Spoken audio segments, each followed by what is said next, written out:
In this video, I'll show you how to make this 2-seat bench with the middle storage table. It's made by 2x6, 2x4s, and fence pickets. And as always, I'll have the build plans linked below in the video description. And to start this build, we're going to start cutting our pieces for the frame. You're going to need one 2x6 at 61 inches. I'm using all cedar for this project. You can use treated lumber if you're going to keep it outside. It'll save you a little bit of money doing it that way. And you'll need two 2x4s at 24 inches. That'll be the front legs. You'll need two 2x4s at 25 inches. That'll be for the back legs. Four 2x4s at 23 inches. Those will be for the seat supports. Four 2x4s at 20 inches. That'll be for the back support. Two 2x4s at 23 inches for the arm support. And one 2x4 at 58.5 inches. Actually, I changed that to just 58. The half of an inch isn't needed for that. So just 58 inches on that 2x4, and that'll be the back runner that the seat supports mount to. Next, for the front legs, we're going to measure 9.5 inches up. We're going to mark a line on each leg.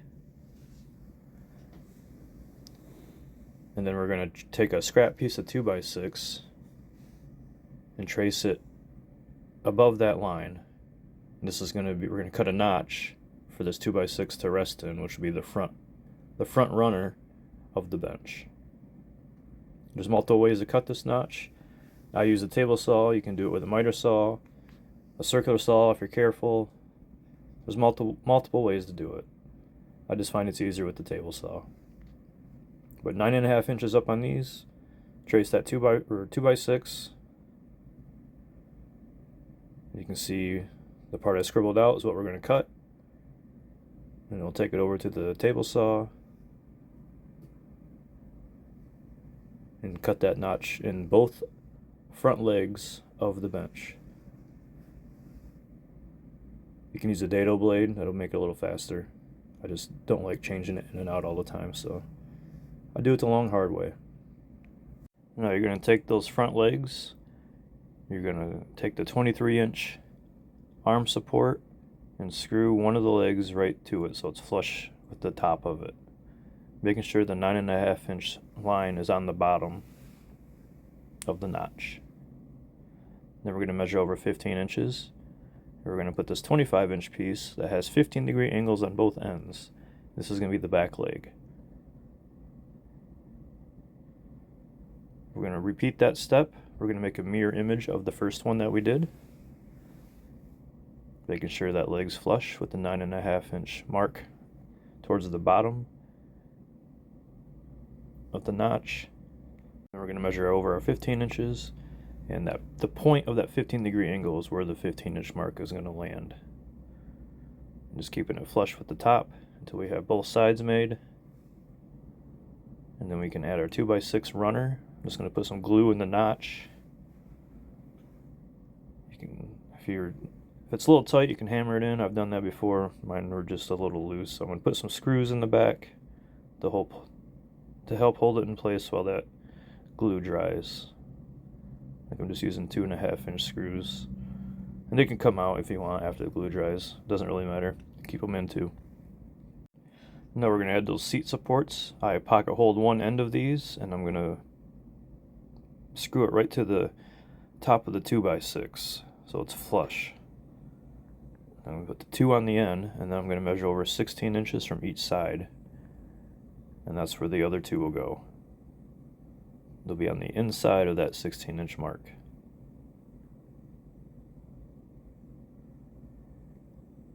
And once all these are in place, we'll flip the bench over on its side and add that 58-inch 2x4. And that's going to make it so that those seat supports rest on the edge of the 2x4. Instead of trying to figure out and measuring it where it goes, you can just line it up with the bottom of those 2x4s, and that seems to work pretty good. And that's also pocket hold. As you can see, those 2x4s are resting on it, and we'll toenail those in place with some 2.5-inch screws, and then the ones on the ends, like right there, we're going to screw right into support pieces. And we're going to add the back supports, screwing these in to those seat supports, 2.5-inch screws. These have 15-degree angle on each end also. And they're going to sit flush on the back of that 2x4. And you can see the two middle ones are on the inside of the seat supports, which is important to remember. And then the seat slats are all made out of fence pickets. They're 3.5 inches wide. The seats are 20.5 inches long, and the backrests are going to be 19 inches long. 10 of each. We're going to rip them with the table saw to that 3.5 inch that we need.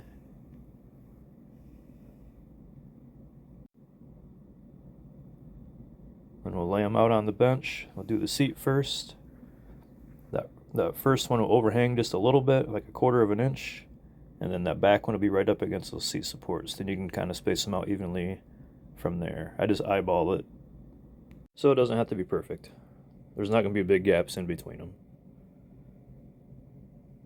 We'll do the same thing for the back support slats. That first one will be on top of the seat slat, and then the top one will be flush with the top of the backrest supports. And I'll just kind of eyeball it and space them apart evenly. These will have a little bit bigger gap than the seat slats, but not much. And you can see I'm using brad nails to hold this in. I recommend using screws. It'll hold longer. It's like 1-inch deck screws would work perfect for this. And then for the box frame, these are 2x4 pieces, 2 of them at 15.25 and 2 of them at 13 inches. I have it arranged, so I'm putting screws into the 15.25 inch pieces and screwing it to the 13-inch pieces. So the 13-inch pieces are on the inside of the box, if that makes sense.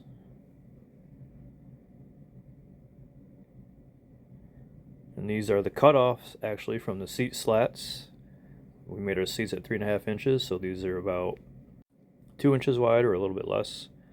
And I'm just making my L's, kind of like if you watch my planter box videos, exact same thing. Just using the Titebond 3 and some brad nails to hold the L's together. We'll put them on the corners of the box. I'm just using the brad nails here again. You can use screws if you like. And then once we have all 4 of the corners on, we can drop our slats in. These are 3.5 inches wide. There's going to be 3 on each side, flush to the top of those legs. And you can screw those in or just use brad nails. And it's the easiest way to install the box is if you put your bench on your side again. And then we're just going to run some screws into the bottom, right into that 2x6. And then the back will be right in through the 2x4 from the outside. And now this is going to be the lid to the box. These are 3 pieces at 5.5 inches wide and 17.5 inches long. And the pieces on top are 12.25 inches long by 5.5 inches wide. Centering them up, adding my wood glue. Going to add some brad nails to hold it in place. I think they're 2 inches in from the side and 2.5 inches up from the bottom and top. Then we can just drop our floor pieces in right on top of those 2x4s. I'm going to put the glue in and then just brad nail it in. That's going to be 2 pieces at 5.5 inches wide by 14, and then 1 piece at 3 inches wide by 14. And you can see there, and then the back side, you can see where I screwed that in, right in through the 2x4. The top trim, I mitered this, so each piece is 45-degree angles. Just using the brad nailer to put it on. And then we can slap that lid on, and then for the hinges, they're just 3-inch T hinges. There's going to be 2 of those. I got them from Home Depot, I believe. And I'm just using, they didn't come with screws, which I thought was kind of weird. I'm just using my 1-inch deck screws to hold it in place, and that works perfectly for these type of hinges. And then once the hinges are on, we'll add the armrest. The last little touch. These are 25 inches long. And then we'll just take the jigsaw and round the corner off.